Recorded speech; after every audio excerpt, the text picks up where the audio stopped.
Salut à tous, c'est Axel de testmobile.fr. Aujourd'hui, je vais tester un autre mobile de la série des Wave de chez Samsung, donc sous badaOS, le Samsung Wave 575, qui ressemble en fait pas mal à un Wave 723. Wave 723 que j'avais testé déjà sur Test Mobile, qui avait une note relativement correcte, je crois de 3,5. En fait, la différence majeure entre le Wave 575 et le 723, c'est son appareil photo. Le 575 a un appareil photo de 3,2 mégapixels, le 723 a un appareil photo de 5 mégapixels, donc un meilleur appareil photo. Et le 723 est aussi sorti un petit peu avant, 2-3 mois de différence, quelque chose comme ça, le 575. Du coup, on se retrouve avec des prix qui sont à peu près équivalents. Donc je vous parle de ça tout de suite parce qu'en fait vous allez vous rendre compte que ces deux appareils extrêmement similaires. Le 723 a une différence majeure quand même, c'est que lui plutôt en plastique, vous allez le voir. Le 723 est plutôt en métal, donc c'est des finitions différentes. Je dirais que celui-là est un peu plus robuste. Si vous le faites tomber, il va plutôt rebondir plutôt que voilà, s'écraser sur le sol et abîmer la coque arrière. Mais bon, voilà. Alors, on va faire un petit tour rapide. Déballage, c'est parti. Donc, le 575. Qu'est-ce qu'on trouve en mode d'emploi? Le grand classique de l'ECD pour Samsung Kiss qui permet de faire les mises à jour, transférer certains fichiers, mais vous n'êtes pas obligé de l'utiliser, en tout cas pour transférer les fichiers. Pour les mises à jour, vous êtes obligé, mais pour transférer les fichiers, vous pouvez utiliser tout simplement le câble micro USB ici et vous mettre en mémoire de masse sur votre ordinateur. Donc ça c'est pas mal. Des écouteurs standards en jack 3.5. Et puis il y avait je crois aussi la batterie mais qui est bien sûr dans l'appareil là maintenant. Donc on a un écran 3. Alors attendez, j'ai pas préparé ça. Ouais, 3.2 pouces, pardon. Donc exactement le même que sur le 723. Voilà, donc écran tactile complet, capacitif multitouch, comme le 723. Qu'est-ce qu'on a au-dessus? Bon, bah, il n'y a pas grand-chose à voir là. Ici, en plus, il y a quelques reflets, désolé. Voilà. En dessous de l'écran, on a quelques boutons physiques, décrocher, accrocher, et le bouton de menu du milieu qui permet également d'accéder aux différentes tâches en cours, vous le verrez après. Sur le côté droit, le bouton Power, On-Off, verrouiller, déverrouiller. C'est du grand classique, hein. Si vous connaissez les derniers appareils de Samsung, au moins l'année dernière, ou voilà, vous ne serez pas perdu, y a pas de souci.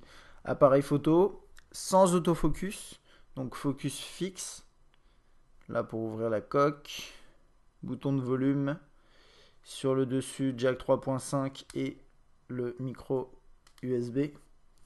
À l'arrière, donc bon, bah, tout est en plastique, hein, vous l'avez vu. Haut-parleur et l'appareil photo 3,2 mégapixels sans flash. Je crois que c'est à peu près tout. Au niveau sensation en main, c'est un téléphone qui est plutôt léger. J'ai pas le poids sous les yeux, mais bon, je le vois là comme ça. C'est vraiment léger.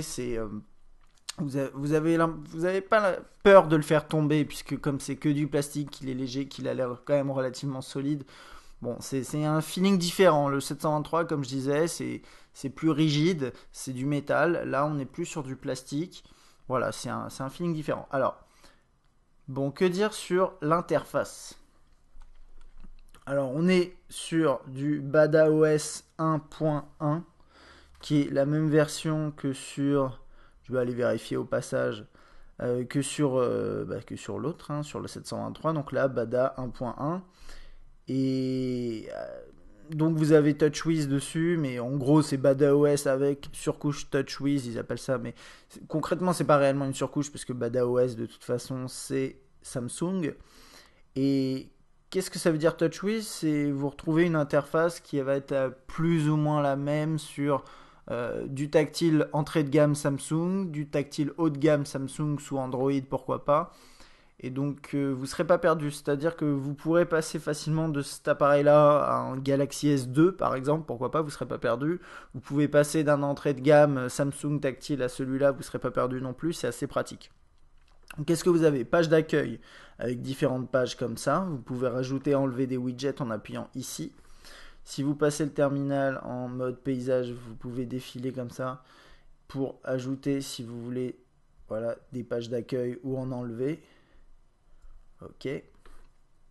Pour ceux qui ont déjà vu le test, un autre test sur test mobile sur un appareil BadaOS, ça sert à rien de le regarder parce que c'est exactement la même chose. Par contre, si vous ne connaissez pas, continuez.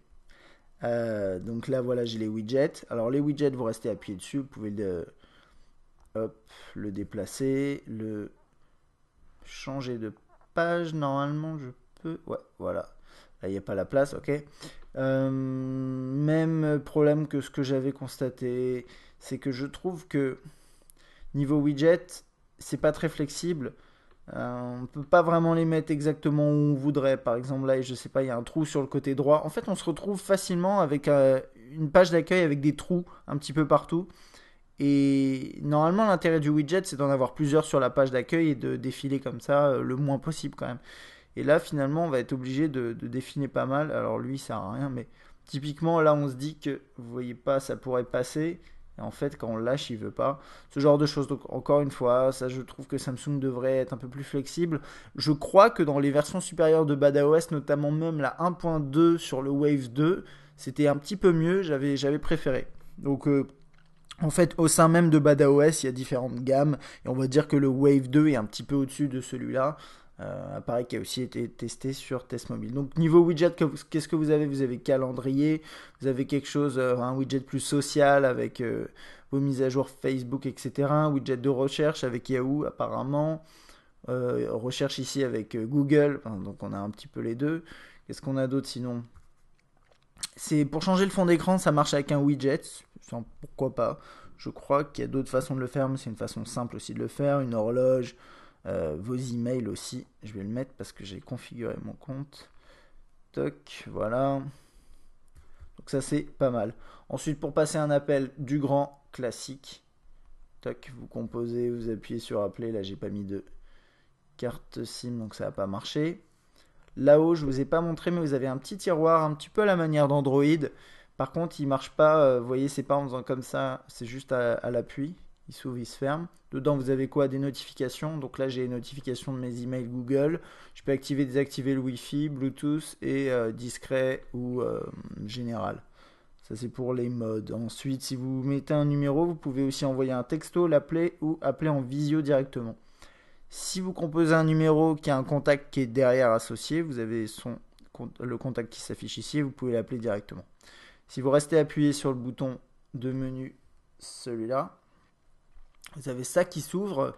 C'est un gestionnaire des processus en cours, des applications ouvertes. Vous avez le clavier, email, widget. Alors il y a un truc à savoir, c'est que widget, vous pouvez le fermer. Si vous faites quitter toutes les applications, ça va fermer les widgets. Et je vais vous montrer ça d'ailleurs. Hop. Je fais c'est les mêmes reproches que pour les autres, mais voilà.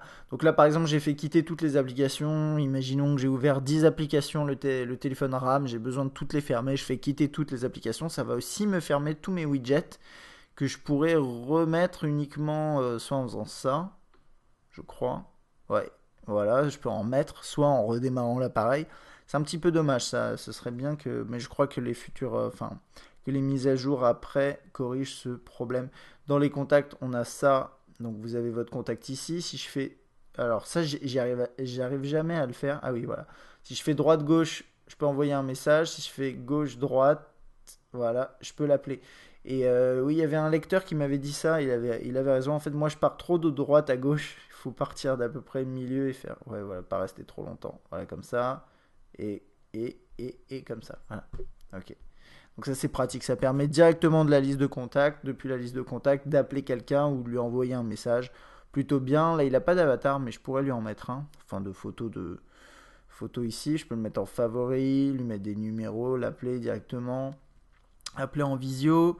Ici, c'est les différents paramètres, les différentes options. Vous le verrez tout au long du test. Il y a pas mal de menus comme ça. On peut le supprimer, envoyer la carte de visite à quelqu'un. On peut modifier et ajouter, je sais pas, d'autres adresses email si on veut. Ce genre de choses. Donc, du classique là pour les contacts, c'est pas trop mal. On peut créer des groupes. On a les favoris ici. Ok. Les messages. Alors, les messages, c'est du grand standard aussi. Mais ça marche pas mal.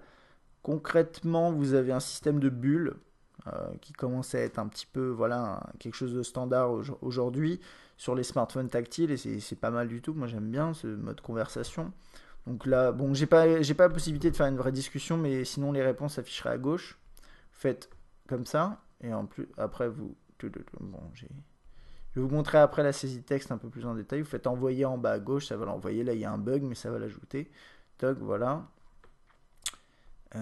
Ensuite, on va parler saisie de texte. Donc en mode portrait, j'ai un AZERTY comme ça. Si je regarde dans les menus ici, qu'est-ce que j'ai? Alors ça c'est parce que je suis dans la messagerie, mais je peux ajouter des fichiers multimédia, etc. Ce genre de choses, ça permet de transformer un SMS en MMS. Et d'ailleurs ici ça permet de le faire de façon plus rapide. Donc je peux écrire salut. Et il y a une correction, une saisie prédictive qui se met en marche. Et ça marche pas trop mal. Je sais plus ce que ça fait, je crois qu'on peut changer. Voilà. Texte intuitif, type de clavier AZERTY. Moi, je peux changer ça. Je peux mettre clavier tout court, pourquoi pas. On va voir ce qu'il y a d'autre. Voilà, il y a ça. Si vous aimez écrire comme ça, par exemple en T9, il y en a qui peuvent écrire, pas trop mal en T9. Donc, ouais, ça peut vous intéresser. Je vais appuyer là. Je sais plus si c'était un appui prolongé ou... Ouais, désolé. Clavier AZERTY, écriture plein écran. Ça, c'est des trucs que j'avais pas encore essayé, mais ouais, c'est ce genre de truc. Moi, je suis pas très fan de ce mode d'écriture, mais vous l'avez. Et zone de saisie, je ne sais pas, c'est la même chose, sauf que l'autre est en plein écran. Ok, très bien. Et ouais, il est là. Donc, moi, je vais revenir en mode AZERTY. Pour moi, c'est le mode le plus intéressant. Et en mode portrait, paysage, pardon, vous avez ça qui s'affiche, donc c'est en grand. Là, on voit quand même que les bulles en haut, on les voit plus trop avec sur cet écran. Mais bon, ça va, et là, vous pouvez taper. Et je sais pas si j'ai désactivé la saisie prédictive, mais ça n'a pas l'air de marcher. Ah ouais, texte intuitif. Voilà, toc, vous avez ça qui s'affiche, toc. Ok, donc ça c'est pas trop mal, et c'est pour les messages, et c'est la même chose pour les MMS. Non, pas dans les brouillons. Voilà. Ok. Ensuite, qu'est-ce qu'on a? Alors, le journal des appels, là où j'aurai rien là-dedans. Vous avez des petits onglets qui défilent comme ça en haut. Ils sont plutôt réactifs, il n'y a pas de souci. Social Hub, ça permet d'en fait accéder de façon assez rapide à l'intégralité des messages qui sont sur votre téléphone, donc que ce soit sur les réseaux sociaux, sur vos emails, les SMS, etc. Bon, ok, musique.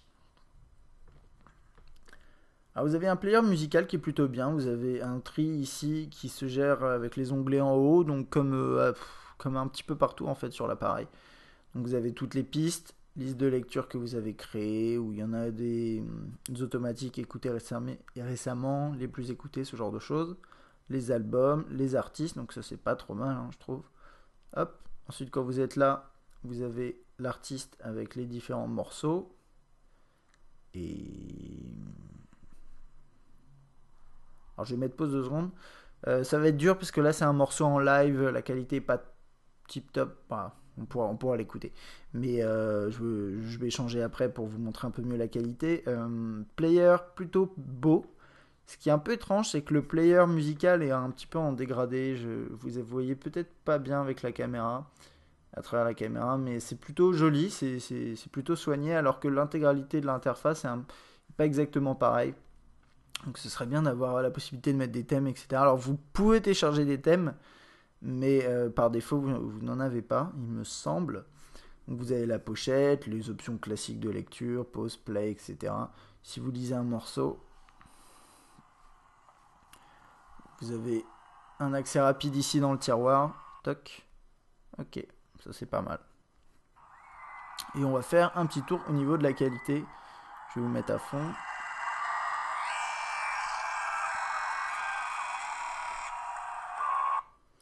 Alors je vous ai pas montré, mais quand vous appuyez sur l'écran, là vous avez mode shuffle, aléatoire, un 5 points que vous pouvez activer juste s'il y a des écouteurs ou un casque par exemple. Et plus d'infos, je sais pas trop, bon c'est des infos quoi. Voilà.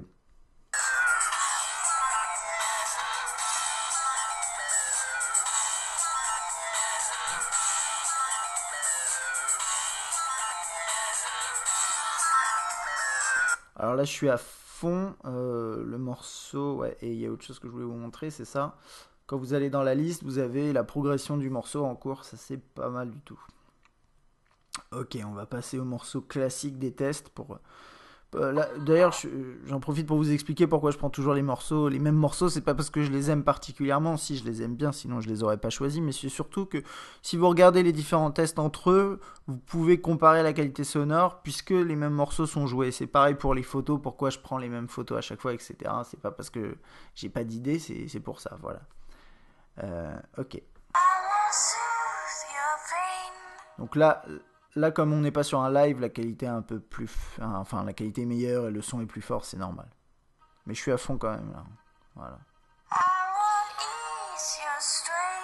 Je suis à 14.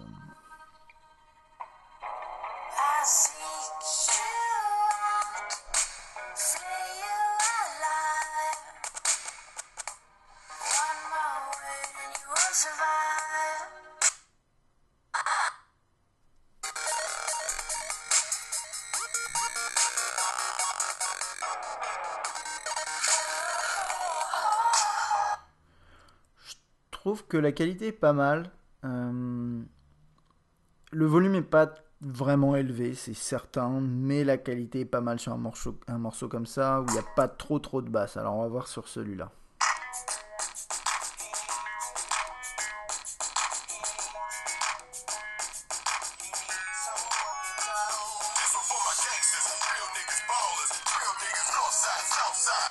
Pareil, la qualité est bonne, c'est-à-dire que le son, voilà, est pas déformé, etc. Mais le volume est pas très élevé et les basses sont pas très présentes, c'est une certitude.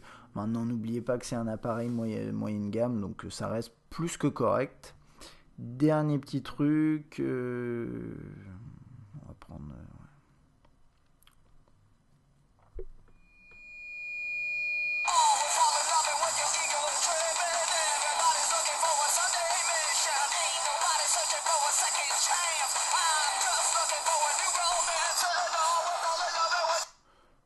Ouais, je vous ai pas trop montré, mais en paysage, ça donne ça. Voilà. Moi, je trouve pareil, ouais, la qualité est pas mal, le son est correct, c'est juste que ça manque de puissance, mais c'est pas en soi dramatique. Voilà. Ok, donc ça, c'était pour la musique. Internet. Oui, j'étais dans les favorites. Ok, on va aller sur test mobile. Donc je suis en Wi-Fi là. Chargement est quand même plutôt rapide. Je disais rapide, hein, mais bon, c'est pas non plus top. Alors j'attends que voilà la page ait au moins terminé de charger.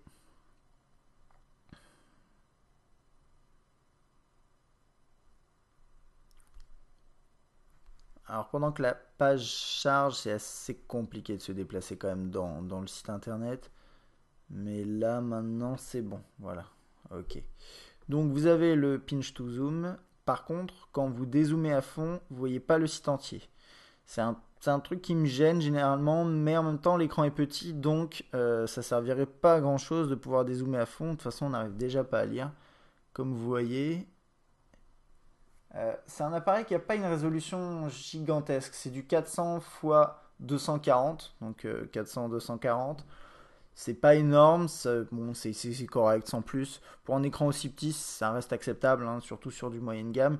Mais ça fait que concrètement, là, s'il arrive à faire le focus, vous verrez que vous n'arrivez pas à lire les textes. Et bon, c'est normal, hein, mais faut le savoir. Alors par contre, voilà, vous pouvez zoomer, dézoomer, c'est relativement fluide. Il y a des petits à-coups quand même, mais ça reste utilisable. Quand vous faites double tap, ça va pas remettre en page le texte comme sur par exemple le Galaxy S de Samsung également, ce qui est un petit peu dommage. C'est quelque chose que j'aimais bien. On va regarder une vidéo. Hop.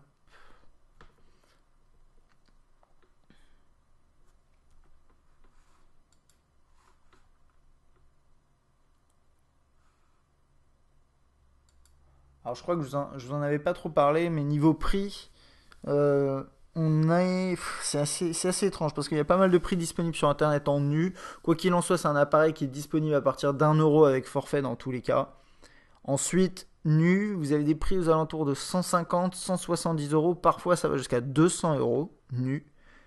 Et je comparais au prix du 723, du Wave 723 que j'avais aussi testé.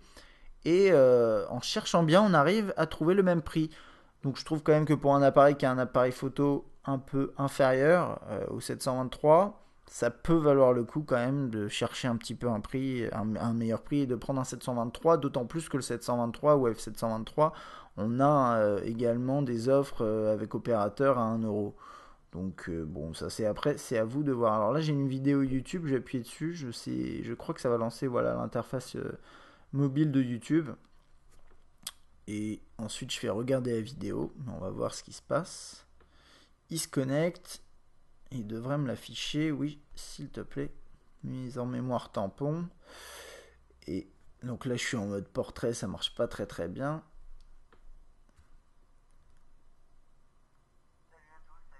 Ouais, aïe, aïe. Alors bon, la qualité est pas top, hein, c'est sûr. La vidéo est complètement resizée. Ah, c'est peut-être parce que j'ai pas fait full screen. Mais bref, voilà, vous pouvez lire des vidéos YouTube, c'est pas idéal. Je crois, j'ai pas envie de dire de bêtises, mais je crois que vous avez une application YouTube, une vraie application YouTube disponible sur Samsung Apps. Je ne suis pas sûr, je vous invite à aller vérifier. Parce qu'en fait, quand vous appuyez là, ça va rediriger vers l'application, enfin sur la version mobile, web mobile. Ok, bon, ça c'était pour le web. Au niveau des emails, alors je sais pas si vous avez vu, j'ai 3 emails, nouveaux emails, donc j'ai une petite bulle un petit peu à l'iPhone, on va dire. C'est pas mal. Ok, j'ai mes emails ici. Je peux avoir plusieurs comptes. Voilà, quand vous faites liste compte, vous pouvez ajouter en fait plusieurs comptes. Et là, j'ai mon compte email, donc c'est un compte Gmail synchronisé avec ici les onglets qui permettent d'accéder aux différentes options. Donc, enfin, différents éléments. Donc là, j'ai les mails reçus, les mails envoyés, la boîte d'envoi, les brouillons, corbeille, spam, etc. Donc on retrouve le gros classique. Si j'ouvre un email, alors au début, il faut le configurer pour qu'il puisse récupérer tout, parce que sinon, il va récupérer que les en-têtes et que les sujets. Donc là, c'est super, c'est un mail où j'ai écrit OK. J'aimerais bien en voir un avec. Je trouve qu'il y a. Normalement, j'ai plus de mails que ça, je sais pas. Bref, peu importe. En tout cas, vous pouvez recevoir vos emails, vous pouvez bien sûr répondre à vos emails, ouvrir vos pièces jointes, il n'y a pas de souci, les enregistrer. C'est du grand classique pour un smartphone, mais ça fonctionne relativement bien. Vous voyez, l'interface est plutôt claire. Le défilement est assez fluide pour un téléphone à 1 € avec, voilà, avec forfait. Moi, je trouve ça pas mal.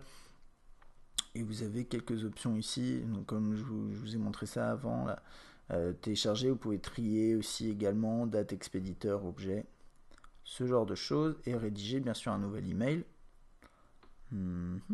Et je crois que si.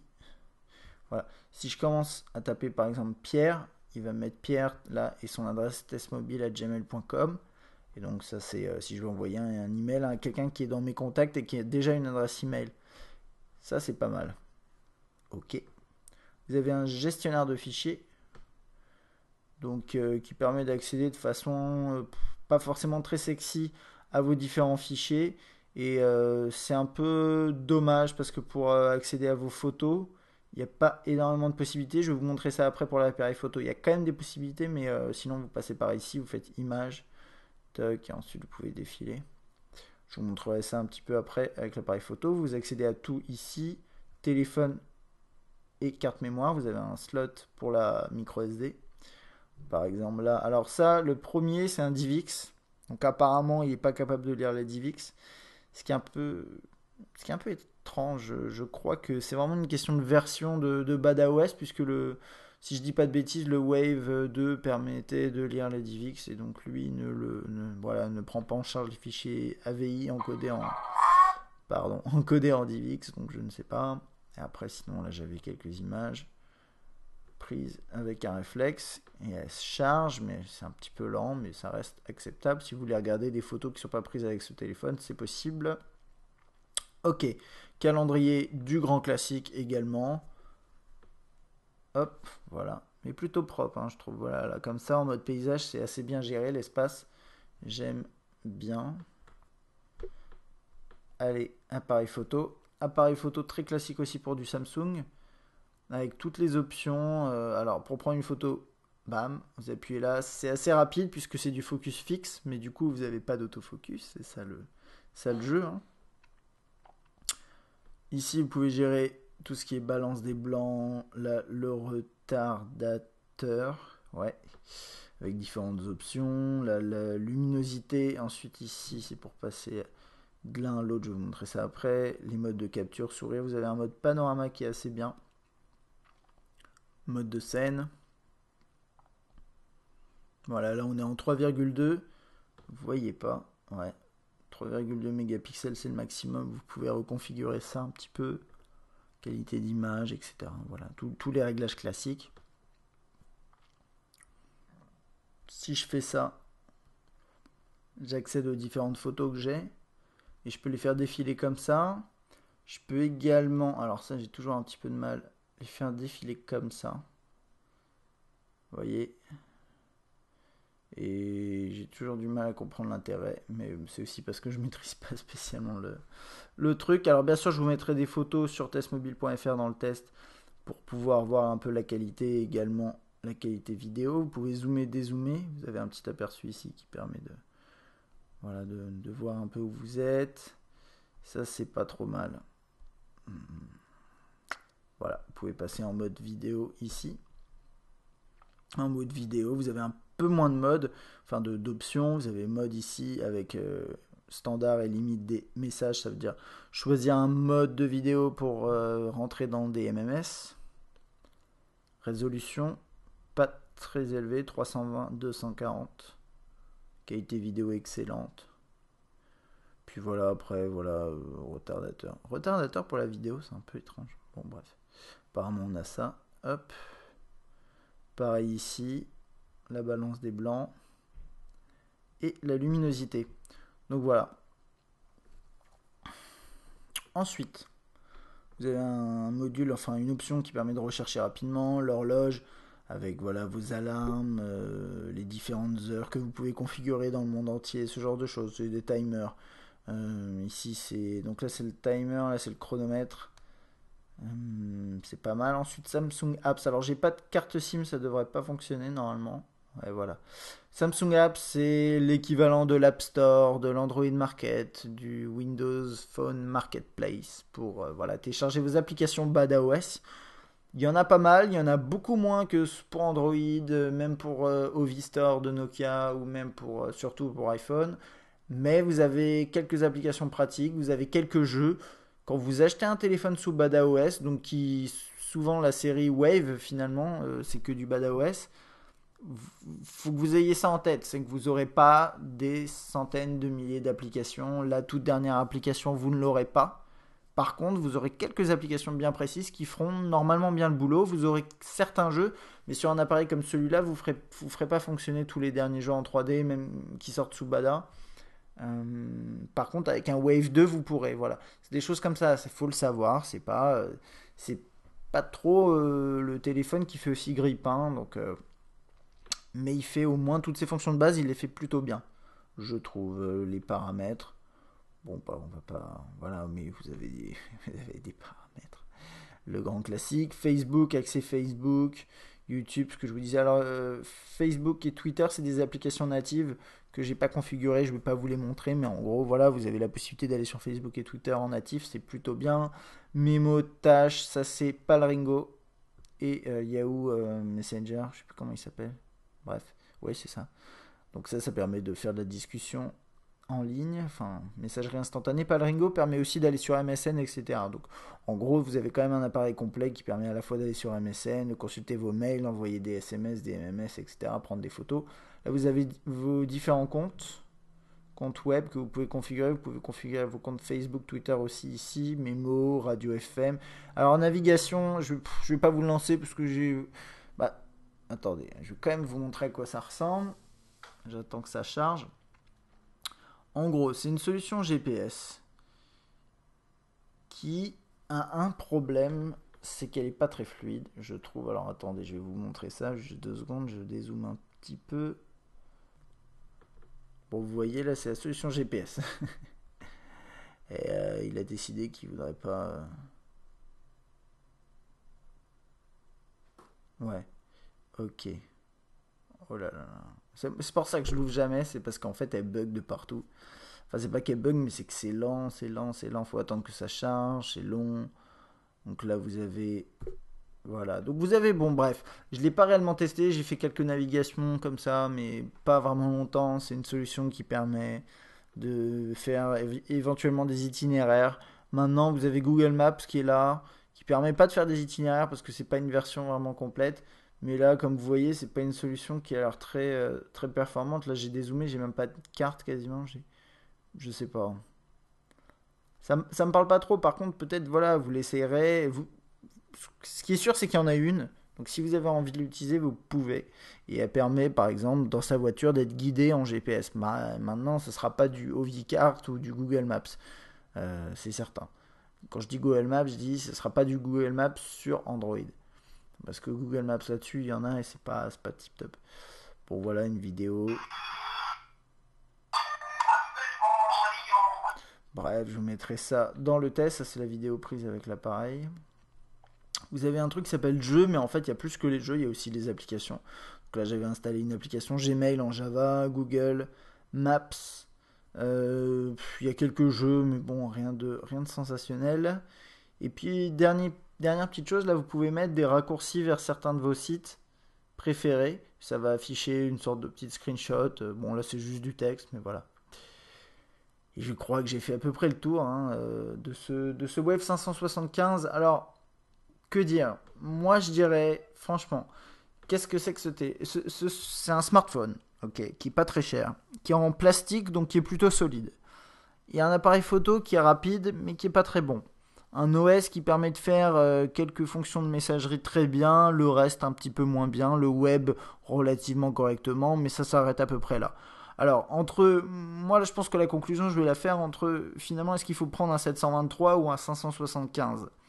Et ben pour moi, ça, il y a deux choses. Si vous avez besoin d'un appareil photo complet, un peu plus, quand je dis complet, je veux dire un peu plus puissant, donc 5 mégapixels contre 3,2, choisissez plutôt le 723, d'autant plus qu'il coûte le même prix. Par contre, si ça vous dérange pas du tout et que vous préférez plutôt le fait qu'il soit en plastique et de pouvoir le trimballer entre guillemets un petit peu n'importe où, vous le faites tomber, vous n'avez pas trop peur, pourquoi pas un 575 si vous aimez bien le design de l'appareil qui est plutôt sympathique. Ça peut être une possibilité parce que comme je vous ai dit, niveau prix nu, ils sont tous les deux autour de 170 euros aujourd'hui. Là, on est début mars. Et puis avec forfait, ils sont tous les deux à partir d'1 euro sur des forfaits à peu près similaires. Donc niveau prix, on se vaut pas mal. Voilà. Donc ça, c'était pour mon test du Samsung Wave 575 sous BadaOS version 1.1. Si vous avez des questions, comme d'habitude, laissez un commentaire sur YouTube ou sur Test Mobile. À bientôt.